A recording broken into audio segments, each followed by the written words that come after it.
Hello everyone, and welcome to Nanny Cooks from the Ozarks. Wow, have we had a day. We've already had snow. It's November the 15th and we had our first snow this morning and it was beautiful. Well, now to the matter at hand. This is the fourth in a series of our farewell series. And I promised you last time we were going to make cashew chicken. So that's what we're going to do today. You know, we live near Springfield, Missouri, and Springfield, Missouri has been known for years and years as the capital of cashew chicken around our area. And it's really not hard to make. It does take a few steps, but it is well worth the effort. And hubby, he was really anxious for me to get this meal done today. So we're going to jump into it. If you'll look down here, I have been frying my chicken.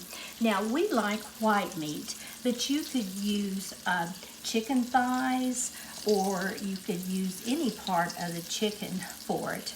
And then I use actually today, these are chicken tenders that I just cut in pieces. And then I like to soak them in some salt water in the refrigerator for a couple of hours.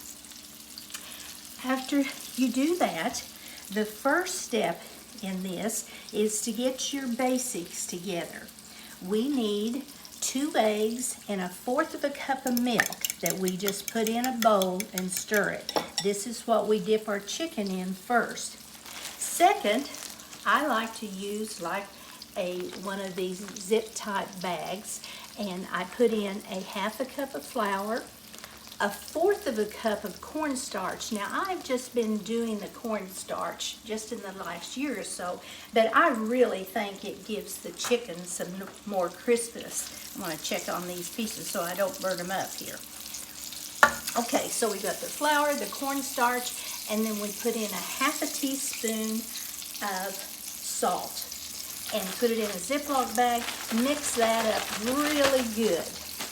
And then you are ready to start with your chicken.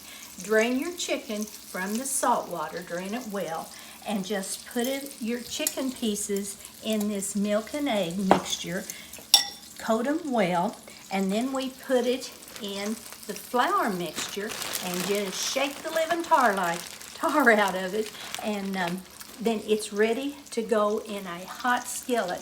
Now I prefer peanut oil for the oil, but I didn't have any today, so I'm just using vegetable oil today. And you'll see how these get so nice and crisp. And I'm going to reach over here and turn up the sauce that we're going to start making here in a minute. First, let's take these chicken pieces out. This to make your mouth water, I don't know what would. So that's the first part. And if you can get this done before you start the other part of the process, it makes it a lot easier on you. So I'm going to turn this skillet off, move it out of the way, and while I'm thinking of it, this cashew chicken recipe is in the cookbook. It's on page 58 in the cookbook too. And also I have a fried rice recipe in this cookbook on page 54 that works really well with this cashew chicken. But today we're just going to use white rice. So we have our chicken ready. We got it sitting here ready to go. So hubby, if you can come on over here. I have the makings of our sauce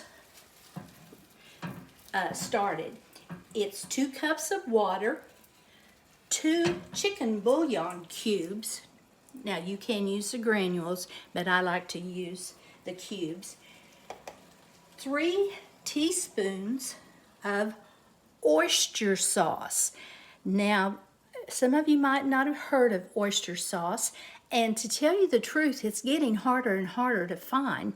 All you can find around here is the imitation stuff. So I was able to find this, and I understand this Lee Kum Kee is one of the original makers of oyster sauce, and I ordered this from Amazon.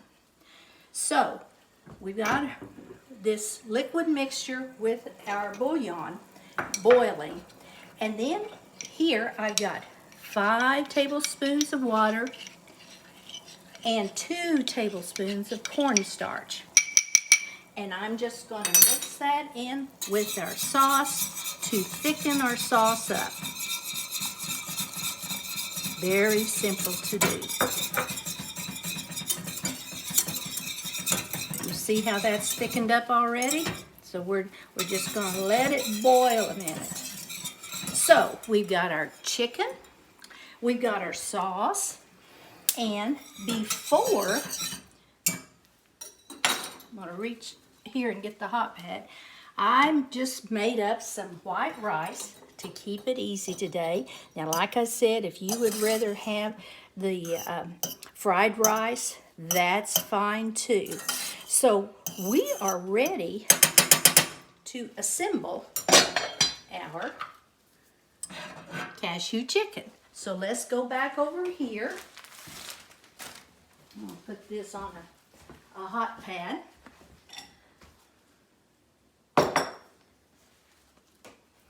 So the way we do this, I just like to take an ice cream scoop, and about 2 scoops is a good size serving. Flatten that out a little bit. Add some of the chicken pieces, how many you would want. And this is also a kid-friendly meal because they can eat these pieces with their fingers if they want. And look how crisp it makes it with that cornstarch mixed with the flour. Okay, we have our rice, our chicken, and now we're going to top it off with our sauce that is thickened so nicely and smooth. We'll pour that over.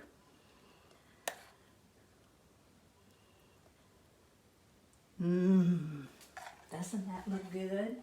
Now, we're not finished. So another thing that goes on here, of course, we call it cashew chicken, so we need some cashews on top of it. Now, when you order cashew chicken to go, you might get 2 or 3 little pieces of cashew, but we like lots of cashews.